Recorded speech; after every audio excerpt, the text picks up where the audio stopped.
नमस्कार मित्रांनो. मागच्या वेळी आपण काही सिंपल भाषेमध्ये इलेक्ट्रिक टॉपिक्स बघितले. Electricity related topics, voltage, current, charge आणि रेझिस्टन्स. तर आज त्यातलं आपण इलेक्ट्रिक व्होल्टेज आणि इलेक्ट्रिक चार्ज यांबद्दल पुन्हा एकदा चर्चा करू. त्याच्याच रिलेशनमध्ये मी तुम्हाला एक प्रश्न विचारला होता की जेव्हा आपण हा पेन्सिल सेल हातात धरतो तेव्हा आपल्याला त्याचा शॉक का नाही बसत. तर मुळात याचा सुरुवात कोणी झाली किंवा ह्या इलेक्ट्रिसिटीच्या संदर्भामध्ये चार्ज आणि व्होल्टेज असे दोन वेगवेगळे कन्सेप्ट असू शकतील याचा विचार नक्की कोणी पहिल्यांदा केला असं तुम्ही विचाराल. तर हा विचार पहिल्यांदा केला एका ब्रिटिश फिजिसिस्टने आणि त्या फिजिसिस्टचं नाव होतं हेनरी कॅव्हेंडिश. तर हेनरी कॅव्हेंडिश हा इंग्लंडमधला एक अतिशय म्हणजे धनाढ्य उच्चभ्रू म्हणजे मोठ्या सर्कलमधला माणूस, अतिश्रीमंत, म्हणजे अगदी मरतानाही तो one of the richest people in UK in England when he died. तर अशा पद्धतीचा मनुष्य होता, जमीनदार उमराव घराणीमधला. पण त्याचा रिसर्चकडे, सायंटिफिक ॲनालिसिसकडे, फिजिक्सकडे खूप मोठ्या प्रमाणात त्याचा ओढा होता आणि रिसर्चमध्ये तो खूप मोठ्या प्रमाणात तो ओढला गेलेला होता. म्हणजे तो इतका लोकांपासून दूर होता की फक्त जेव्हा काही सायंटिफिक सेमिनार्स किंवा त्या गोष्टी असतील किंवा जो सायंटिफिक रिसर्च असेल तर त्याच्याशी रिलेटेड लोकांशीच तो बोलायचा. बाकी लोकांशी त्याचं काही कम्युनिकेशनच नव्हतं. तो इतका म्हणजे मितभाषी किंवा अल्पभाषी होता. तर त्यांच्या सायंटिफिक सर्कल्समध्ये हेनरी कॅव्हेंडिशच्या अशा काही चर्चा होत्या की म्हणजे त्या काळात ब्रिटनचे आणि युरोपचे अनेक खलाशी जगभरातल्या वेगवेगळ्या देशांमध्ये जायचे, बऱ्याच ठिकाणी फिरायचे. बरेचसे सात समुद्राच्या फेऱ्या बऱ्याच जणांनी केलेल्या होत्या. बऱ्याच ठिकाणचे प्राणी, पक्षी, लोक आणि निसर्ग, समुद्र हे सगळं त्यांनी बघितलं होतं. आणि प्रत्येक ठिकाणच्या वेगवेगळ्या कथा, कहाण्या या सगळ्या शेवटी येऊन पुन्हा इंग्लंडमधल्या क्लब्समध्ये किंवा इंग्लंडमधल्या ज्या त्यांच्या लॅब्स होत्या त्या ठिकाणी त्या चर्चेला जायच्या. आणि तिथे एक फेवरेट टॉपिक त्या काळात होता आणि तो म्हणजे की इलेक्ट्रिक शॉक देणारे मासे.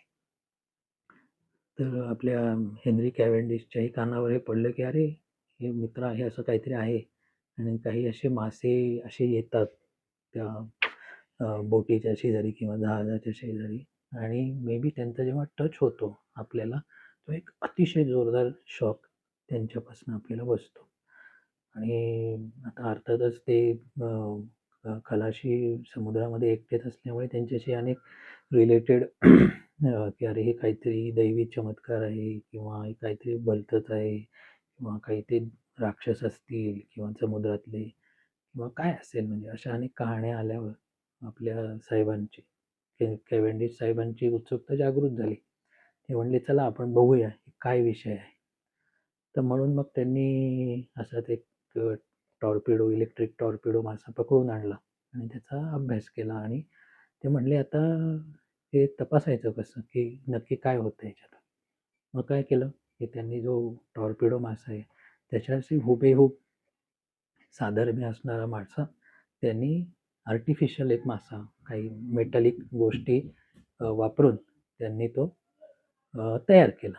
आणि मग त्याचं जे आर्टिफिशियल जो टॉर्पिडो होता तो घेतला आणि एखाद्या समुद्रकिनाऱ्यावर किंवा तिथं कुठंतरी ठेवला, मातीमध्ये पुरला. जेव्हा कोणी जाता येता त्याला त्या कुठल्या विशिष्ट ठिकाणी टच करायचं, जोरदार शॉक बसायचा. ठीक आहे, इथपर्यंत तरी ठीक आहे.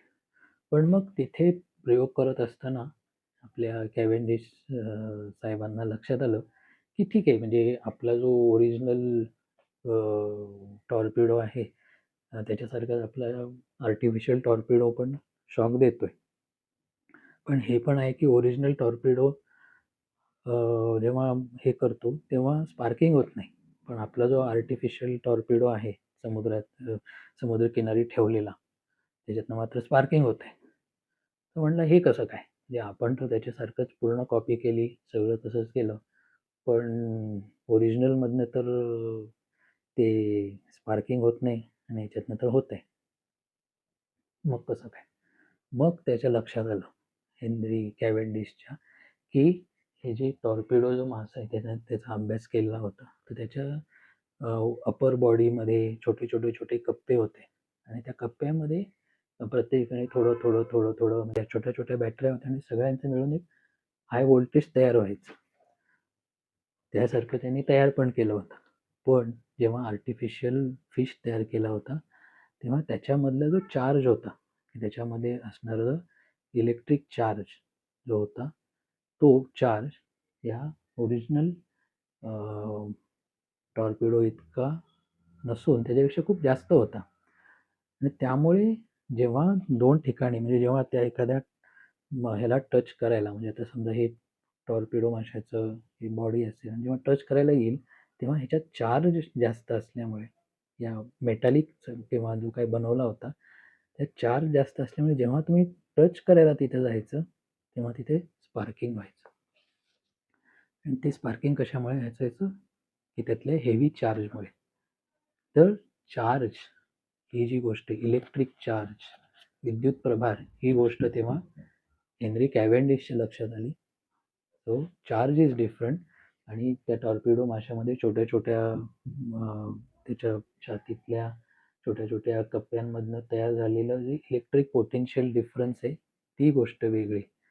हे त्यावेळेस म्हणजे तेव्हा इलेक्ट्रॉनचा शोध लागलेला नव्हता किंवा काहीच लागलेलं नव्हतं.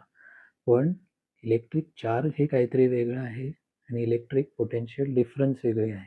म्हणजे ज्याला आपण आता इलेक्ट्रिक चार्ज कुलोम्बमध्ये म्हणतो आणि इलेक्ट्रिक पोटेन्शियल डिफरन्स व्होल्टमध्ये मोजतो.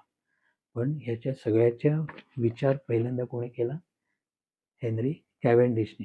तर कॅव्हेंडिशनेच तेव्हा मग त्यांनी लक्षात आलं की there is something called electric charge which is nothing but जेव्हा आपण लोकरीमध्ये किंवा लोकरीच्या लोकरीला काच हे घासलं आणि ते काचेच्या कपट्यांवर ठेवलं तर ते अट्रॅक्ट करतं.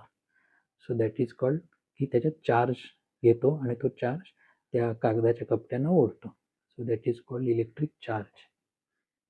दॅट चार्ज आणि जे शॉक देणारं जे गोष्ट आहे ती काय आहे? Voltage. So voltage and charge are two different things. Voltage कशामुळे तयार होतं? की तिथल्या इलेक्ट्रिक पोटेन्शियल डिफरन्समुळे. म्हणजे आताच्या आपल्या भाषेमध्ये आपण मागच्या वेळेस म्हणलं तसं एका ठिकाणी इलेक्ट्रॉनची संख्या खूप जास्त आहे आणि एका ठिकाणी इलेक्ट्रॉनची संख्या खूप कमी आहे. त्यामुळे मग जिथं इलेक्ट्रॉन खूप जास्त आहे तिथून इलेक्ट्रॉन जिथं कमी आहे तिथं आपण काय करतो? वायर जोडली की तिथं ते वाहतं. इलेक्ट्रॉन वाहतो. 2 ठिकाणी असलेल्या वेगवेगळ्या इलेक्ट्रिक पोटेन्शियलमुळे तिथे एक डिफरन्स तयार होतो, ज्याला आपण म्हणतो 12 व्होल्ट. 12 व्होल्टचा डिफरन्स. त्याच्यामुळे so this is called voltage. आणि जेव्हा केव्हा व्होल्टेज हे आपल्या बॉडीच्या कपॅसिटीच्या वर जातं, तेव्हा आपल्याला body is also conductor of electricity in some conditions. आणि त्याच्या पुढं जेव्हा जाईल तेव्हा तो शॉक आपल्याला सहन होईना असो तेव्हा आपण म्हणतो शॉक बसला किंवा म्हणजे काही ज्या गाड्यांच्या बॅटऱ्या असतात किंवा काही ठिकाणी खूप हेवी बॅटरी असतात तिथं गेले की आपल्याला जोरदार इलेक्ट्रिक शॉक बसू शकतो. ते इन्सुलेटेड असतं. पण so electric charge and electric potential difference or voltage are two different things. ही आपल्याला सगळ्यात पहिल्यांदा जी गोष्ट सांगितली ती सांगितली हेनरी कॅव्हेंडिशने. तर अशाच अनेक इंटरेस्टिंग गोष्टी मी तुम्हाला पुढच्याही वेळी सांगत जाईन. तुम्हालाही अशी काही एखादी गोष्ट तुम्हाला माहिती पाहिजे असेल, ती सोप्या भाषेत तुम्हाला हवी असेल तर मला नक्कीच कमेंट्समध्ये करून सांगा.